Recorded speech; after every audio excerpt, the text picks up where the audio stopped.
when you sit down to get your diagnosis, nobody says you're looking at a treatment plan here of 6 to 8 weeks, and in actual fact you won't be able to work, and you will be required to travel to Dublin or Galway every single day, and there won't be anywhere for you to stay, and you're probably looking really in hundreds and often cases thousands, depending on the kind of plan you're on.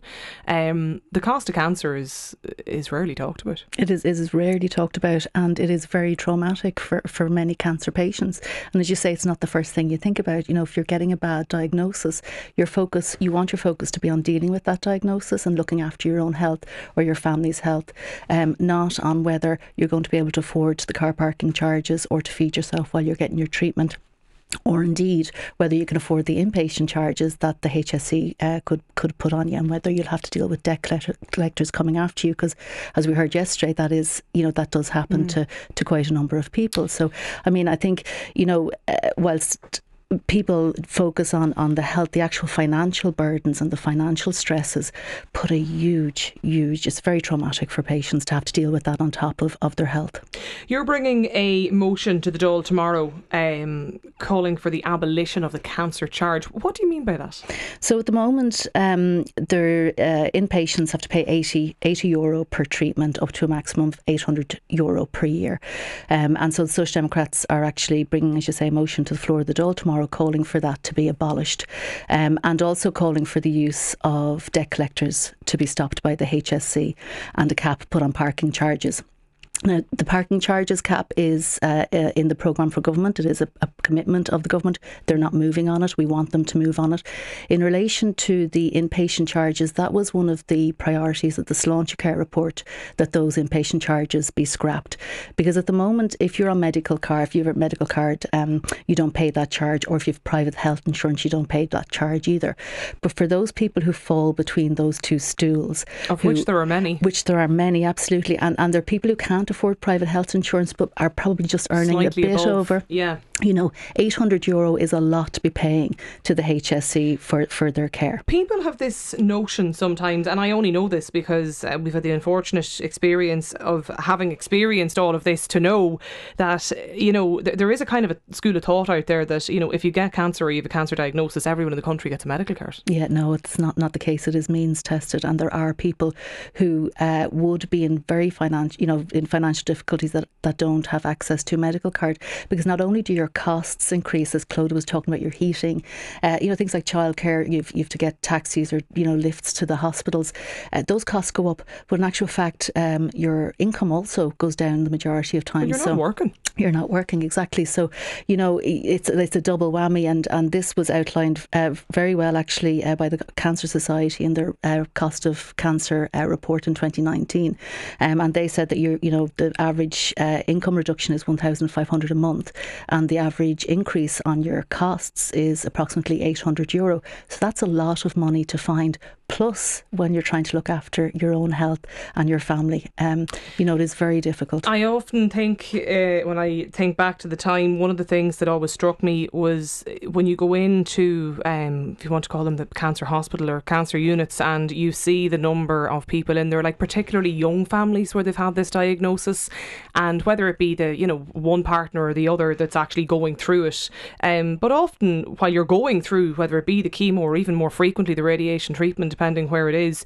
the actual impact of that, like you can physically, you lose strength. It's difficult to get up and get around and be able to do that yourself. So in actual fact, sometimes then your partner, your family member is now taken off work, coming out of work. There can often be no income coming in. Yeah, absolutely. There's oftentimes they have to take on the role of caring, and similarly if you have a child who has cancer or gets a cancer diagnosis, there's usually a parent who takes time off work to look after that child. So it is very financially stressful for them, and I think the HSE and the government should be really trying to support and bring some level of compassion into how we deal with people who are going through these difficulties.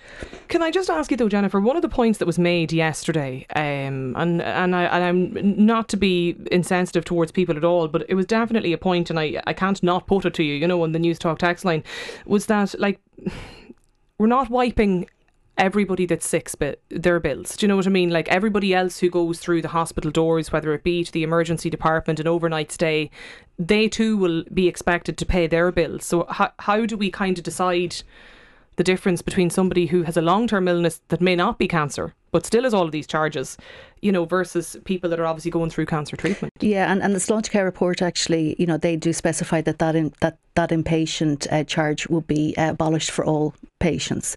So it's not just in relation to cancer patients, but I suppose when you've cancer, you're in and out of the hospital so much. You know, it's so often. So that €80 would be for everyone. That would be just totally gone. Yeah. You know, now our motion is in relation to cancer because we wanted to address the cost of cancer and that issue specifically. And we're really hoping, I suppose, by targeting this issue, that the government will move on it. I mean, you know, obviously we can put this motion forward, but we're relying on the government not only to accept it, but to actually action it and implement it. Do you think that'll happen tomorrow? I hope it will. I mean, as I said, one of the things we're calling for is a commitment in the programme for government, so there can be no reason why it's not. Apparently this report has been sitting on Minister Donnelly's desk for 4 years, so I think it should be, or in the Department of Health for 4 years. So I mean, they should actually cap the parking charges. I don't think in any sort of society like ours, I don't think it's acceptable that we have debt collectors within 47 days of someone getting a devastating diagnosis that you could potentially have a debt collector knocking on your door. I don't think that's acceptable. And I hope that the government sees that as well, that they should not be using that. Because the other thing as well, Andrea, is it actually costs the HSE to use the debt collectors. Well, it was over $500,000 we heard yesterday was paid out. Yeah, absolutely. I think it's $4.5 million since 2013 have been paid out to debt collectors. So this is a business in itself, you know, and the HSE, you know, obviously does have to recoup its costs. However, how it does it is equally as important.